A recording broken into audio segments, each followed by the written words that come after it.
அஸ்ட்ரோசைன் channel வாயிலாக உலகெங்கும் வாழ்ந்து கொண்டிருக்கும் சகோதர சகோதரிகளுக்கு அன்பார்ந்த வணக்கங்கள் மற்றும் வாழ்த்துக்கள். இன்றைய பதிவு சித்திரை மாத ராசி பலன்கள். முதலில் இந்த மாதத்துக்குரிய கிரக நிலைகளை பார்க்கலாம். அதன்படி பார்க்கும் பொழுது சூரிய பகவான் உச்ச பலத்தோட மேசமனையில் இருக்க, குரு பகவான் ரிஷப மனையில் அமர்ந்திருக்கார். அப்போது இந்த சித்திரை மாதம் 31ஆம் தேதி குரு பெயர்ச்சி நடக்க இருக்கிறது. அதன்படி பார்க்கும் பொழுது குரு பகவான் ரிஷபத்திலிருந்து மிதுனத்துக்கு பெயர்ச்சியாகிறார்.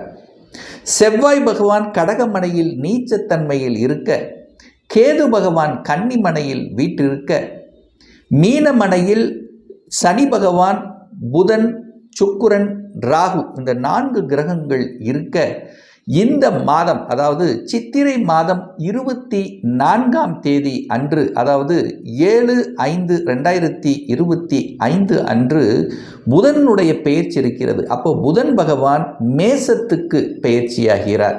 ஸோ இந்த கிரக அமைப்புகளை வைத்துக்கொண்டு இந்த சித்திரை மாதம் என்ன பலன், என்ன மாதிரி இருக்கும், எதை செய்யலாம், எதை செய்யக்கூடாது, இந்த மாதத்தினுடைய தெய்வ வழிபாடு எது என்பதை பற்றித்தான் இந்த பதிவில் நம்ம டீட்டெயிலாக பார்க்க போகிறோம். அதற்கு முன்னால் நம்முடைய சேனலை நீங்கள் ஃபஸ்ட்டு டைம் பார்ப்பவர்கள் என்றால் மறக்காமல் சப்ஸ்கிரைப் பண்ணிக்கிங்க. கடகராசி அன்பர்களே, இந்த சித்திரை மாதம் என்ன மாதிரியான பலனை தரும் அப்படின்னு பார்க்கும் பொழுது, இந்த மாத தொடக்கத்தில் உங்கள் ராசி அதிபதி 4ஆம் இடமான சுகஸ்தானத்தின் அதிபதி பாக்யஸ்தானத்தில் இருக்கு. அப்போ உங்கள் எண்ணம், செயல், சிந்தனைகள் எல்லாம் சுகத்தையும் பாக்கியத்தை நோக்கி தான் இருக்கும். அப்போ அந்த பாக்யஸ்தானத்தின் அதிபதியாக இருக்கக்கூடிய அந்த குரு பகவான் லாபஸ்தானத்திலும், லாபஸ்தானத்தின் அதிபதியான சுக்கிரன் பாக்யஸ்தானத்தில் இருக்கிறது. நல்ல அமைப்பு, நல்ல பாக்கியங்கள் கிடைக்கும், கட்டில் சுகம் கிடைக்கும். இப்போ இந்த மாதம் அஷ்டம சனி முடிந்து விட்டது. மிக சந்தோஷமான ஒரு விஷயம். மனதில் இருந்து வந்த பிரச்சனைகள், மன குழப்பங்கள், மன ரீதியாக இருந்த கஷ்டங்கள் அத்தனை விலகக்கூடிய அமைப்பு, தன்னம்பிக்கை கிடைக்கும், எதிலும் ஜெயிக்கலாம் என்கின்ற எண்ண ஓட்டங்கள், வீடு வண்டி வாகனங்கள் வாங்கக்கூடிய அமைப்பு, தொழிலில் மாற்றங்கள், ஊர் மாற்றம், உத்தியோக மாற்றம், இடமாற்றங்கள், ப்ரமோஷன். ஸோ இந்த மாதிரியான நல்ல நல்ல தன்மைகளை எதிர்பார்க்கக்கூடிய ஒரு மாதத்தின் தொடக்கமாகவே இந்த கடகராசினருக்கு நிச்சயமாக அமையும். அஷ்டம சனி முடிஞ்சு விட்டது. 2.5 வருடங்களாக அழுத்தி கொண்டு மன போராட்டத்தில் இருந்து கொண்டிருந்த கடகராசி என்பவர்களுக்கு விடுதலை அப்படின்னு சொல்லுவேன். அப்போ இருட்டில் இருந்தீங்க, வெளிச்சமே இல்லை, ஏதோ ஒரு வகையில் குடும்ப விஷயத்தில், உறவு விஷயத்தில், தொழில் விஷயத்தில், வேலை விஷயத்தில், கடன் விஷயத்தில், வாக்கு விஷயத்தில், ஹெல்த் விஷயத்தில், ஏதோ ஒரு விஷயத்தில் மனம் நன்றாக இல்லை, மனம் சஞ்சலப்பட்டு கொண்டு இருந்தது. இப்போ அதுக்கு விடை கொடுக்கக்கூடிய காலத்தின் தொடக்கமாக இந்த சித்திரை மாதம் அமையும். இதுவரைக்கு சனி பகவான் 2ஆம் இடத்தை பார்த்து கெடுத்து கொண்டிருந்தார். குடும்பம் கெட்டது இந்த சென்ஸ் என்னென்ன, குடும்பத்தில் கருத்து வேறுபாடுகள், குடும்பத்தில் சில அலைச்சல் திருச்சல்கள், கணவன் ஒரு சைடு, மனைவி ஒரு சைடு, சின்ன சின்ன விஷயத்துக்கான வாக்குகள், ஒரு மாதிரியான தன்மை இருந்ததல்லவா. இப்போ இந்த மாதம் சித்திரை மாதம் 2ஆம் அதிபதி 10ஆம் இடத்துல போய் உச்ச பலத்தோட வலிமையாக இருக்கிறார். அப்போ குடும்பாதிபதி வலிமையாக இருக்கிறார். குடும்பத்தில் பிரிந்தவர்கள் ஒன்று சேருவதற்குண்டான காலகட்டமாக அமையும். இதுவரைக்கு ஒரு சுயநலமாக இருந்த நீங்கள் இப்போ பொதுநலமாக இருக்கக்கூடிய தன்மை, நம்ம கணவன் தானே, நம்ம மனைவி தானே, யார் சம்பாதிச்சாலும் வந்து நம்ம குடும்பத்துக்காகவே தானே அப்படிங்கிற எண்ணங்களை கொடுக்கக்கூடிய தன்மைகள், பிரிந்தவர்கள் ஒன்று சேர்ந்து விடக்கூடிய வாய்ப்புகள், சந்தர்ப்பங்களை கொடுக்கக்கூடிய தன்மை, இதுவரைக்கும் உங்கள் பேச்சையே கேட்காதவங்க கூட இனி அவர் சொன்னது கரெக்டு தான் அப்படின்னு சொல்லக்கூடிய நிலைமை மாறக்கூடியது இந்த மாதத்தினுடைய தொடக்கம் அப்படின்னு சொல்லுவேன். முயற்சி நன்றாக இருக்க போகிறது, தன்னம்பிக்கை கிடைக்கும். அலைச்சல் திருச்சல் டென்ஷன் டிராவல் இப்படி இருந்து அதனால் ஒரு பிரயோஜனம் இல்லாதவங்களுக்கு இப்போ அந்த அலைச்சல் திருச்சல் டென்ஷன் மூலமாகவே அனுகூலம், ஆதாயத்தை பெறக்கூடிய மாதமாக இந்த சித்திரை மாதம் அமைய பெறும். இடம் வாங்கியிருப்பீங்க, நிலம் வாங்கியிருப்பீங்க. அந்த நிலத்தை வைத்து ஒன்றும் இதுவரைக்கும் எதுவும் செஞ்சிருக்க மாட்டீங்க. அல்லது இடத்த வாங்கியிருப்பீங்க, அந்த இடத்தால் ஏதோ ஒரு பிரயோஜனம் இருக்கா? இல்லாமல் இருந்தது.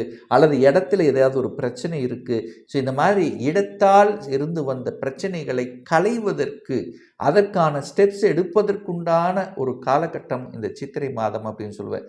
அரசின் மூலமாக அனுகூலங்கள், அரசு ஒப்பந்தங்கள், அரசின் மூலமாக தனவரவுகள், அரசாங்க வேலையில் உயர்வுகள் கிடைக்கக்கூடிய, இப்படி நல்ல நல்ல விஷயங்களை சந்திக்கக்கூடிய ஒரு மாதமாக இந்த சித்திரை மாதம் அமைய பெறும்.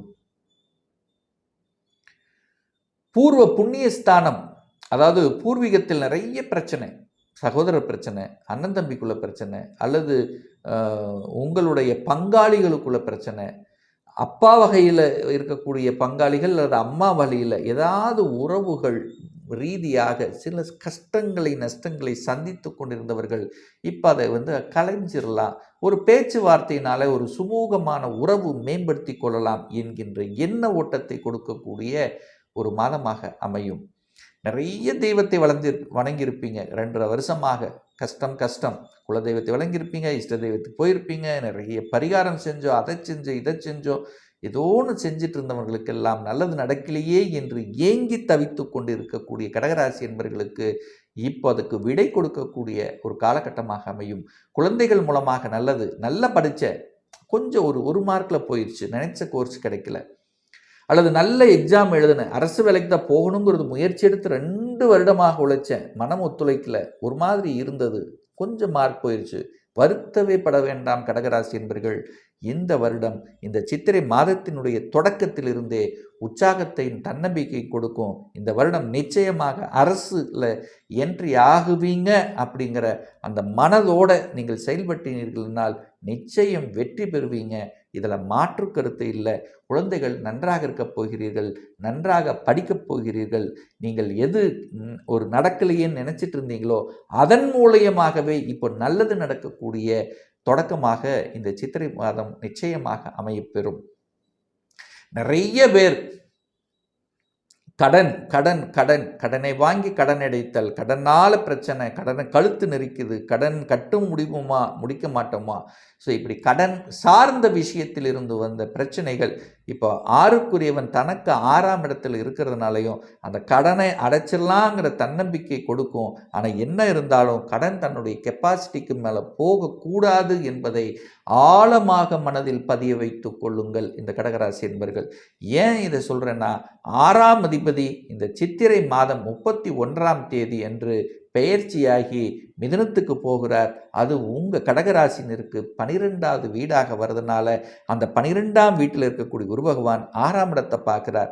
அப்போ குரு எந்த வீட்டை பார்த்தாலும் அந்த வீட்டை புனிதப்படுத்துவார், அந்த வீட்டை வளர்ப்பார் என்கின்ற அமைப்புக்கு ஏற்ப கடனை வளர்ப்பார். அப்போ அந்த கடனை நீங்கள் என்ன சொல்கிறீங்க, சுப கடனாக கன்வெர்ட் பண்ணிக்கோங்க. வீடு வண்டி வாகனம் வாங்குவதற்கான கடனாக யூஸ் பண்ணிக்கிட்டீங்கன்னா உங்களுக்கு நல்லது. ஏன்னா கடன் என்கின்ற தன்மை ஏதோ ஒரு ரூபத்தில் உங்களுக்கு இருக்கும் அப்படிங்கிறது தான் அமைப்பு. சரி, திருமணம் நடக்குமா நடக்காது?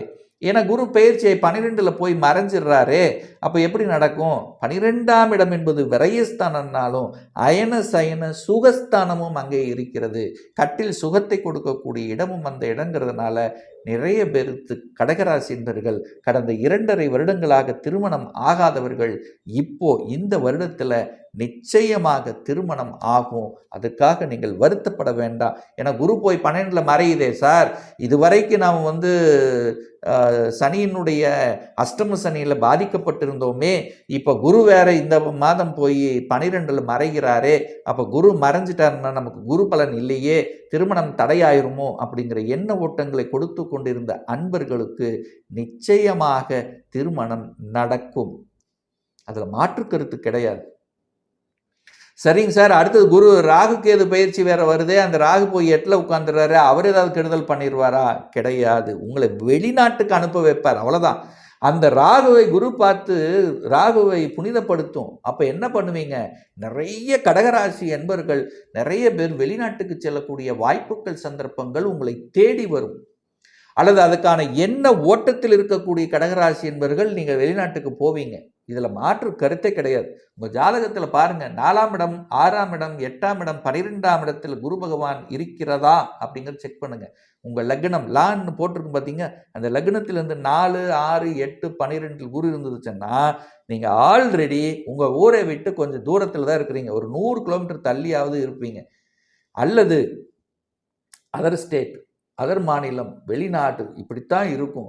இப்பவும் கோச்சார ரீதியாக வெளிநாடு அமைப்பு இருக்கிறதுனால அந்த எண்ண ஓட்டத்தில் இருக்கக்கூடியவர்களுக்கு நிச்சயமாக கை கொடுக்கும். இல்லை நான் வேலை தேடுறேன் சார், அப்படி சார் நான் வெளிநாட்டிலலாம் போகிறது என்ன இல்லைன்னா வெளிநாட்டு கம்பெனியில் வேலை பார்க்கக்கூடிய தன்மையாவது உங்களுக்கு கொடுக்குங்கிறதுல எந்த மாற்று கருத்தும் கிடையாது. தகப்பனுக்கு செலவு, ஆஸ்பத்திரி செலவு, உங்களுக்கு ஆஸ்பத்திரி செலவு, தாய்க்கு ஆஸ்பத்திரி செலவு, இந்த மாதிரி நிறைய ஆஸ்பத்திரி செலவுகளை கொடுத்தது, விரயத்தை கொடுத்து கொண்டு இருந்ததை உங்களுக்கு இப்போ அதில் முன்னேற்றம் இருக்கும். ஹெல்த்தால் பாதிக்கப்பட்டிருந்தவங்க இப்போ கண்டிப்பாக இந்த சித்திரை மாதத்திலிருந்து முன்னேற்றம் என்பது உறுதி. இதில் மாற்று கருத்தே இல்லை. நல்ல டாக்டர்கள் கிடைக்க பெறுவார்கள். நல்ல ஆஸ்பத்திரிக்கு போகக்கூடிய தன்மைகளை கொடுக்கும். மனம் சுறுசுறுப்படையும், தன்னம்பிக்கை கிடைக்கும். பார்த்துக்கலாம், எதையும் பார்த்துக்கலாம் என்கின்ற உத்வேகத்தை கொடுக்கும். இந்த 2.5 வருஷத்தில் பட்ட கஷ்டமாக இனி பட போகிறீங்க நிச்சயமா இல்லை. நிறைய அனுபவத்தை கொடுத்து விட்டுறதுக்கு ஏதோ ரூபத்தில் அனுபவத்தை கொடுத்துருக்கோம். அந்த அனுபவத்தின் வாயிலாக நல்லவைகள் நடக்கக்கூடிய அரசு சார் சூரியன் உச்சமாக இருக்கான். அரசு சார்ந்த விஷயத்தில் அதிகாரம் நல்லா இருக்கும். அரசியல்வாதிகள் பாருங்க, 2 வருஷமாக எத்தனை மன கஷ்டங்கள், மன உளைச்சல்களை, நிறைய போராட்டங்கள் அது இது சந்தித்து கொண்டிருந்த உங்களுக்கு இப்போ விடுதலை பெற போறீர்கள். புதிய பதவிகள் தேடி வரும். மாற்றம், இடமாற்றம், ஊர் மாற்றம், உத்தியோக மாற்றம், இடமாற்றங்கிறது நிச்சயமாக உண்டு. இந்த கடகராசி என்பர்கள் எந்த மாற்றத்தை வந்தாலும் அதை ஏற்றுக்கொள்வது புத்திசாலித்தனம். நல்ல தெய்வ வழிபாடு, குலதெய்வ வழிபாடு கெட்டியாக பிடித்து கொள்ளுங்கள். உங்கள் மனம், செயல், சிந்தனைகள் சிறப்பு பெறும்ங்கிறதுல எந்தவித மாற்று கருத்தும் கிடையாது. இப்போ நான் சொன்னது கோச்சார ரீதியாக இந்த சித்திரை மாதத்துக்குரிய ஒரு பொதுவான பலன்கள். ஒவ்வொருத்தரும் டிஃப்ரெண்ட். ஒவ்வொருடைய ஜாதக அமைப்புகளும் வேறுபடும். ஒவ்வொருத்தருடைய தசாபுத்திகளும் வேறுபடும். ஒரு ராசி நட்சத்திரத்தில் பார்த்தீங்கன்னா பல கோடிக்கணக்கான பேர் இருப்பீங்க. அப்போது தசாநாதன் புத்திநாதனுடைய அடிப்படையில் 80லிருந்து 85% பலன் நடக்கும். இந்த கோச்சார ரீதியின் அடிப்படையில் 15லிருந்து ஒரு 20% பலன் நடக்கும். அப்படிங்கிறது தான் நிதர்சனமான உண்மை. ஒரு துல்லிய பலன் வேணும்.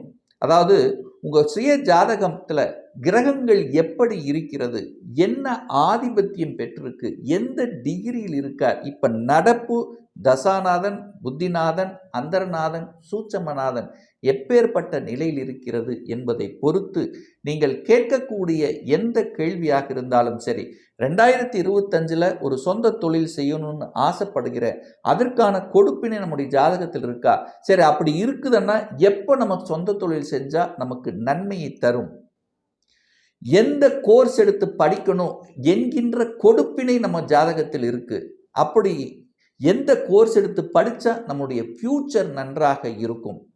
இப்போ வேலையில் அழுத்தம், ப்ரெஷர், டென்ஷனோடு இருக்கிறேன், எப்போ இது சரியாகும், எப்போ எனக்கு இடமாற்றம் கிடைக்கும், எப்போ நமக்கு ப்ரமோஷன் கிடைக்கக்கூடிய அமைப்பு, திருமணம் நடக்கவே மாட்டேங்குது, திருமண தடையாகவே இருக்குது, எப்போ தான் நமக்கு திருமணம் நடக்கும், எப்போ தான் நமக்கு குழந்தை பாக்கியம் கிடைக்கும், எப்போ எனக்கு உயர்வை சந்திக்கும், இது போன்ற கேள்விகளுக்கு துல்லியமான பதிலை நம்மால் கூற முடியும். ஒரு பர்சனல் கன்சல்டேஷன் எடுத்துக்கணும், சுயஜாதகம் பார்க்கணும் என்று விருப்பமுடைய அன்பர்கள் டிஸ்பிளே தெரியக்கூடிய நம்பருக்கு வாட்ஸ்அப் மூலமாகவோ ஃபோன் கால் மூலமாகவோ தொடர்பு கொண்டு நேரடியாகவோ ஆன்லைன் மூலமாகவோ கன்சல்டேஷன் எடுத்துக்கலாம். நேரடியாக ஜாதகம் பார்க்கணும் என்று விருப்பமுடைய அன்பர்கள் நம்முடைய ஆஃபீஸ் கோயம்புத்தூரில் அமைந்துள்ளது. அதாவது கோயம்புத்தூரிலிருந்து மேட்டுப்பாளையம் செல்லும் வழியில் வெள்ளக்கிணர் பிரிவு அன்னபூர்ணா ஹோட்டலுக்கு அருகில் அமைந்துள்ளது. பிரியர் அப்பாயின்மெண்ட் வாங்கிட்டு நேரடியாக கன்சல்டேஷன் எடுத்துக்கலாம். ஆன்லைன் மூலமாகவும் நீங்கள் வாட்ஸ்அப்பில் அனுப்பிச்சு உங்கள் பெயரையும் தற்போது வசிக்கும் இடத்தை குறிப்பிட்டு ஆன்லைன் மூலமாகவும் கன்சல்டேஷன் எடுத்துக்கலாம். நிச்சயமாக இந்த பதிவு ஏதாவது ஒரு ரூபத்தில் உங்களுக்கு யூஸ்ஃபுல்லாக இருக்குங்கிறதுல எந்தவித மாற்று கருத்தும் கிடையாது. இந்த ராசி நட்சத்திர நேயர்கள் அனைவரும் வாழ்க வளர்க வளமுடன் என்று எனது வாழ்த்தினை தெரிவித்து கொண்டு விடைபெறுகிறேன். நன்றி, வணக்கம், வாழ்த்துக்கள்.